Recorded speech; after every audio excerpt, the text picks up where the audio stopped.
Welcome back to the channel. I'm Yangtze, aka Year the Collector, and this is the fifth installment of the new history of the DC Universe by Mark Waid and Dave Wilgoss. In the previous episode, we covered the fourth page of Citations from issue 1.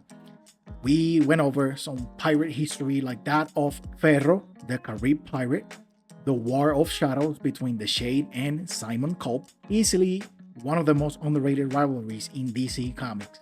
We cover the many heroes that rose up to the challenges of the day during the American Revolutionary War, like the Rangers, Tomahawk, and Lady Liberty. We also saw the birth of Earth's first speedster in one Max Mercury. Speaking of birds, we also went over the birth of an icon when a Terminian alien crash landed in the American South in the 1800s. Finally, we covered the legendary days of the Wild West era, with the many characters that came about during those days like Jonah Hex, El Castigo, Jack Woods, Powwow Smith, Batlash, and the infamous duo of Nighthawk and Cinnamon, who turned out to be the reincarnations of Qatar and Shaira, also known as Hawkman and Hawkwoman. For episode 5, we will be entering the golden age of American comic books, meaning this is where custom heroes and superheroes first started to appear in the DC universe, or at least they first appeared on planet Earth. Same as in the previous episode, before we begin, let me drop this disclaimer one more time. During the research for this episode, I encountered plenty of questionable moments and characters. A lot of the citations and the book references to line out the history of the universe draw specifically from the published comics of the 1940s, of the 1930s, 40s, 50s, and so on and so forth. There are a lot of problematic, racist, misogynist, xenophobic, and a plethora of other problematic tones and takes from plenty of the published comics of this era. I did my best to avoid said issues on this video, but I wanted to warn you just in case you decide to follow the citations and go read these comics for yourself. You will find all these horrible things in them, and I don't want you to walk in blind.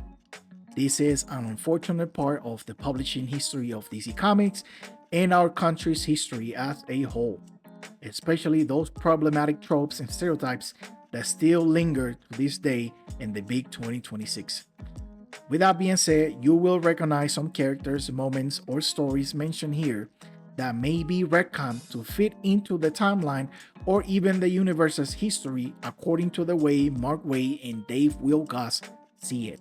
I myself saw a lot of citations contradicting each other, or I had to pick and choose which comics I wanted to use for the video that showcase the history better or clearer. So don't come at me in the comments. I'm not in agreement or disagreement with Mark Waid. I'm just presenting to you the information with the citations laid out by the new history of the DC universe. Lastly, stick around all the way to the end of the video if you want to see the citations, so you can read any of the comics referenced in this video for yourself. So, let's begin with part 5 of the new history of the DC Universe. Chapter 66, The Notorious Tannarak. Tannarak was a notorious alchemist whose lifespan extends for centuries. He was born in England but lived his childhood in Egypt. On a certain day, he and his friend Diana stole fruit from a stall, and the fruit merchant caught and punished the boy by leaving him near a corpse. From that moment, Tannarak became obsessed with death and started a lifelong quest to prevent his own. He stole the bloodstone and the elixir of death. These artifacts allowed him to lock away his own humanity inside a statue, preventing him from ever aging and dying. This newly found immortality paved the way for Tannarak to live a life of wealth, influence, and power. Chapter 67, The Spirit of America. Samuel Augustus Adams, a patriot and political cartoonist, is shot under orders from the corrupt boss suite of Tammany Hall. The elemental spirit of America bonds with the dying atoms to form the first flesh and blood Uncle Sam, described as a spiritual entity created through an occult ritual by the founding fathers of the United States. The Spirit of America was initially bound to a powerful talisman and would take physical form by merging with a dying patriot. The Spirit of America takes many forms throughout the country's history. As long as the Spirit of America was alive, there will be an Uncle Sam in the best times and in the worst of times. Chapter 68. Born on a Monday. A wealthy merchant named Cyrus Gold was murdered and his body disposed of in Slaughter Swamp. Gold's corpse was reanimated 50 years later as a pale green elemental, a huge, shambling figure with almost no memory of its past life. Gold murdered two escaped criminals who were hiding out in the marsh and stole their clothes. He showed up in a hobo camp, and when asked about his name, one of the few things he could recall was that he was born on a Monday. One of the men at the camp mentioned the nursery rhyme character Solomon Grundy, and Gold adopted the moniker. Strong, vicious, and nearly mindless, Solomon Grundy fell into a life of crime, or perhaps returned to one, according to his scattered residual memories. Chapter 69. The First Costume Superhero. Born in 1889, Richard Occult begins his career as a supernatural detective, also known as the Ghost Detective. Dr. Occult briefly adopts a red suit and cloak he borrowed from the Seven to face the supernatural adversary Koth. After defeating Koth, he returned the suit to the Seven only to adopt the iconic look he's better known for, the felt hat and the trench coat. Chapter 70. Enemy Ace. Hans von Hammer was the scion of an aristocratic German family and an ace of the German Air Force during World War I. He was taught by his father to fight with honor. An exceptional flyer, von Hammer soon became feared among Allied forces as the enemy ace. During the course of the air war, he survived numerous encounters and was responsible for accumulating over 70 kills to his record. However, he took no joy in performing this duty. Due to his upbringing, von Hammer had a high sense of honor and respect for the enemy, and he would refuse to shoot an unarmed or wounded foe, feeling that it would be murder, not combat. He was prone to loneliness and hated being called a killer or a killing machine. He would often hunt in the Black Forest, where he met his only friend, a black wolf, who would keep him company. Von Hammer settled into his castle in Bavaria after the armistice in 1918. Chapter 71. Dream Catching. On the night of June 10, 1916, British occultist Roger A. Burgess and his Order of Ancient Mysteries accidentally summoned Dream while trying to summon and imprison Death. Drained from a recent odyssey, Dream was no match for Burgess, who stole his ruby, helm, and pouch, and held him captive in a crystal prison in the basement of his house in White Cross. Burgess hoped Dream could be coerced into setting up a trap for his sister, but Dream refused to speak to him. Dream's imprisonment led to worldwide problems. Some people slept all day, while others couldn't sleep or experience waking dreams. Dream's captivity lasted 70 years. Chapter 72. American Civil War. During the Civil War, the talisman was split in two. Consequently, the Spirit of America split as well. The first half of the Spirit of America was given to Billy Yank, a soldier from the Union. The second half of the Spirit of America was given to Johnny Reb, a soldier from the Confederate Army. Even though they were brothers fighting for what each believed to be right, neither of them fully embodied the Spirit of America alone. Rather, Uncle Sam stood by in sorrowful silence, helpless to act as brother battles brother in the Great Civil War. Chapter 73. Congo Bill. William Congo Bill Glenn Morgan, a military veteran and son of a gamekeeper, became an adventurer in Africa. He earned respect as a naturalist and trapper, only killing wildlife when necessary. His character gained him trust among African tribes and authorities. Later, he worked for a worldwide insurance company as a troubleshooter and special investigator, preventing fraud and protecting policies. Chapter 74. Dr. Fate's Origins. In 1920, young Kent Nelson was exploring Mesopotamia with his father, Sven Nelson, an archaeologist who theorized that the pyramids were built by extraterrestrial beings rather than Egyptians. During their exploration, Kent's father discovered an old temple in the desert, while Sven was engrossed in reading inscriptions in the Chamber of History. Kent wandered off alone and encountered a colorful, towering statue of Nabu the Wise. Telepathically guided by Nabu, Kent pulled a nearby lever, resurrecting Nabu but also releasing poisonous gas that killed his father. As compensation for his loss, Nabu promised to teach Kent the secrets of the universe. He explained that by mastering molecular control of his body, he had lived for nearly 500,000 years and originated from the planet Celia, which had once orbited close to Earth. Nabu raised Kent into young adulthood, teaching him abilities like levitation and telekinesis. Kent grew to love Nabu as a father figure, hoping one day to return to Celia. Nabu eventually completed Kent's training, transforming him into Dr. Fate. Before departing, Nabu entrusted Kent with his amulet, cloak, and helmet, assigning him the mission to do good and fight evil. Chapter 75. Arkham Asylum.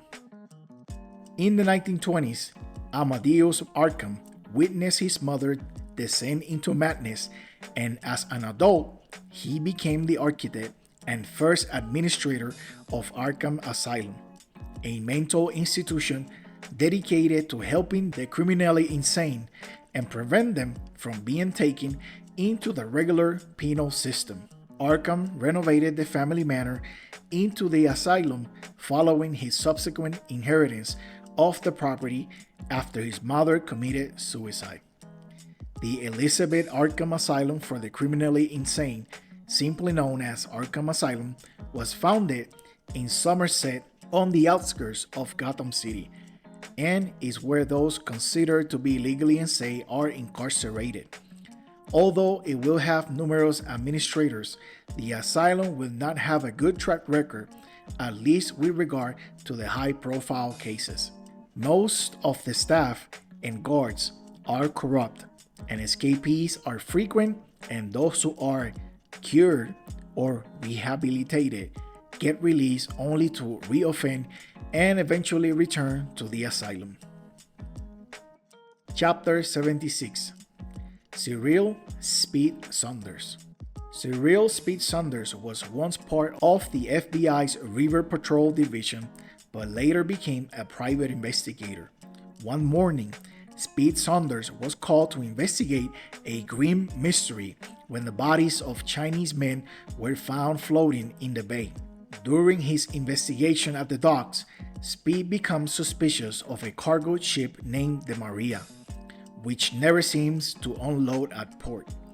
Determined to uncover the truth, he takes a small boat and stealthily boards the vessel. However, the ship's crew, led by the ruthless Captain Scum, quickly discovers him and throws him overboard, leaving Speed to swim 3 miles back to shore. Undeterred, Speed enlists the help of Jake and his catboat to trail the Maria. He follows the suspicious ship to a remote rendezvous with another vessel. Sneaking aboard again, Saunders overhears Captain Scum negotiating a sinister deal, the smuggling of Chinese laborers. Worse, has been discarding the sick or injured men by dumping them into the sea. Armed with his knowledge, Saunders confronts and arrests Captain Scum and his associates, bringing the case to a close and ending their brutal operation. Chapter 77: The Golden Age of Heroes. Lee Walter Travis was a member of the Abraham Lincoln Brigade during the Spanish Civil War, and soon became the young publisher of the Globe Leader, a paper devoted to progressive causes such as the support of war victims in China. A hardworking and forward-thinking publisher, Travis nevertheless seemed devoted only to selling newspapers and his place on the social set, qualities which did not go unnoticed by fellow journalist Claudia Barker, who was interviewing Travis for Downtowner magazine, and Win Howe, Travis' valet and chauffeur. Wing in particular was vocal about his distaste for wealthy Americans' predilection for solving problems like the war in Asia, with parties and charity events. That would change with a custom ball being held at the Van Gilder estate on the evening of Halloween. Claude showed up in a highway robber costume ordered by his secretary. On this same evening, Orson Welles' infamous broadcast of the War of the Worlds played across the nation. Having gotten an advance notice of the radio show, a group of criminals dressed in alien-like costumes took advantage of the ensuing panic in order to rob the Van Gilder party of funds raised for Chinese war victims. In the ensuing melee, Claudia Barker was shot while one of the criminals tried to steal her gold lighter. Holding the dying woman in his arms, Travis heard her last words, "Qui vindicet ibit." An enraged Lee Travis went after the criminals in his limousine while the broadcast by Wells went on, sending the nation into a state of panic. With Wing at the wheel, Travis exchanged gunfire with the costume thieves, driving them into a ditch. Assisted by Wing, Travis was able to subdue the criminals and retrieve the money. Among the effects were Claudia's gold lighter inscribed with the words "Qui vindicet ibit," which is Latin for "The Avenger will come." When the police arrived, Travis and Howe quickly drove away, letting it be said that a mysterious Crimson Avenger stopped the thieves, giving Lee Travis and Win Howe a more meaningful purpose to their lives. Wesley Dodds was born a Jewish Catholic in the 1910s to Edward Dodds and his wife Marina. In 1917, when he was a child, his mother died while his father was away fighting in the First World War. Wes spent his youth with his father traveling to Eastern Asia, learning about herbalism, martial arts, and origami.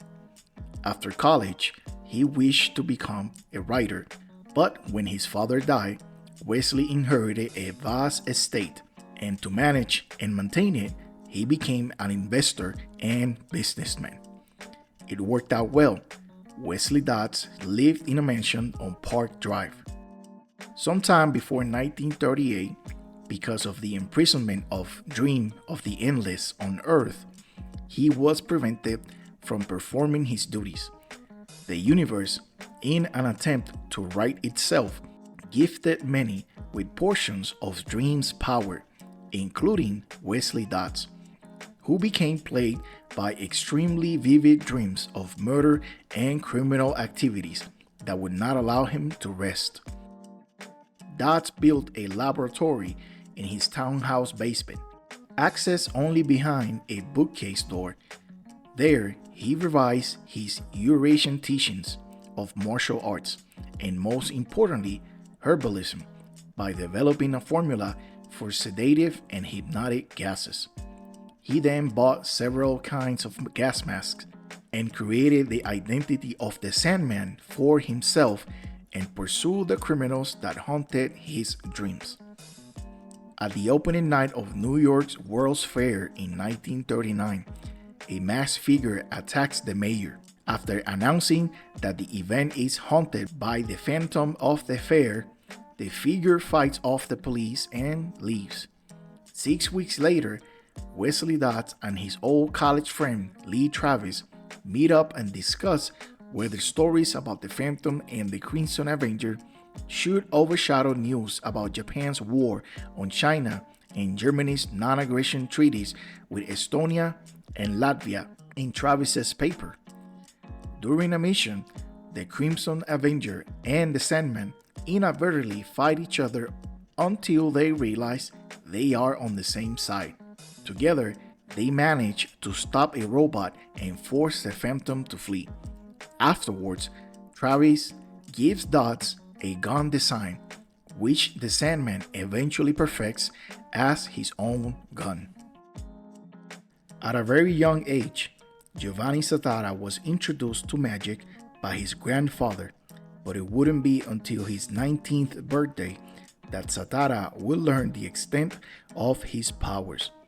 He had already decided to pursue a career in performing magical arts, but his big debut was not exactly as good as he had expected. Despite all his years of training, Zatara still lacked his own style, and doing some research on the family's past, he found a book by Leonardo da Vinci. Zatara noticed a series of paragraphs written backwards, and as soon as he read them, things around him started acting strange, as if following the command given by Zatara's reading of the notes. Without a clue how to stop such strange events, Zatara simply deduced he had to command the objects to stop by speaking the words backwards, and the trick worked. With his newfound abilities, Zatara gained confidence, which showed in his performance, and he became a sensational magician once he started using his real powers in combination with his illusions and tricks. Besides being a stage performer, Zatara opted for adventures as a crime fighter as well. Zatara's first outings as a crime-fighting magician was the case known as the mystery of the freight train robberies. Suspecting the Tigress to be behind a recent crime wave, Zatara and his assistant Tong contact Detective Brady upon learning of another robbery attempt. Late that night, Zatara and Tong silently boarded the train with Brady and Detective Brown and stopped Tigress and her goons from robbing another freight train. Kent Thurston was a former private detective whose custom adventures began with a call from Inspector Bill Blake, seeking Kent's knowledge of precious gems. Thurston investigated the case of a stolen Indian necklace, donning a red cloak and mask to become the Invisible Hood. Blake needed Kent's help with the Maharaja of Ras visiting America, offering $1 million to recover a stolen sapphire necklace, which had been disassembled and fenced. That night, the Invisible Hood pays a visit to one potential home invasion victim, Peter Robinson, known owner of some of the sapphires in question. Kent Thurston managed to recover the sapphires after handling a bunch of thieves and return the precious gems back to the Maharaja. In ancient Egypt, Vandal Savage poses as Pharaoh Khafre. Bonnie Baxter, from the Time Masters, time travels to this age and tries to stop him. Nabu, the Lord of Order, combined his powers with the Khaji Scarab to help Bonnie defeat Vandal Savage. After defeating Savage, Nabu sealed his body with the power of the Scarab. But unbeknownst to Nabu or Bonnie, the body entombed was not Vandal Savage, so the blue scarab lay resting in Egypt, watching over somebody else for the next 4,500 years. Until one day, Dan Garrett finds Khaji, the blue scarab, and uses some of its power to fight crime as the original Blue Beetle. Dan Garrett was just the first of many to don the name and take arms against evil. Their main differences between the holders of the mantle will be their access or lack thereof to the powers held within the scarab. Dan Garrett knew how to unlock the mind inside the mysterious device, but his predecessor won't learn the same secrets and ways of Khaji, the blue scarab, from the Reach. An archaeologist and his family trek outer Mongolia and are ambushed by raiders. Realizing their plight, the mother hides her baby behind some rocks. The raiders savagely massacre everyone, yet unnoticed, a giant condor swoops in and gathers the child and brings it to its nest. The child grows to be a boy and studies the movement of wings, body motion, air currents, balance, and levitation. He soon becomes a companion of the air and seeks to use his gift towards aiding men. Nadir, the master of magic, was an Indian prince who emigrated to America and became a mystic crime fighter. Wealthy, well-educated, and motivated by the tragedy that took the lives of his parents, Nadir used many forgotten secrets of the Far East in his untiring and deadly war against crime. He was assisted by his lifelong servant Arkham. Pilot Rex Darrell was a heroic aviator operating in the late 1930s and early 1940s. He began to establish notoriety as the first flying fox after realizing that he was, again, dealing with the remnants of the international pirate gang. The flying fox was quick in action. And that's going to be a stopping point for this series for now.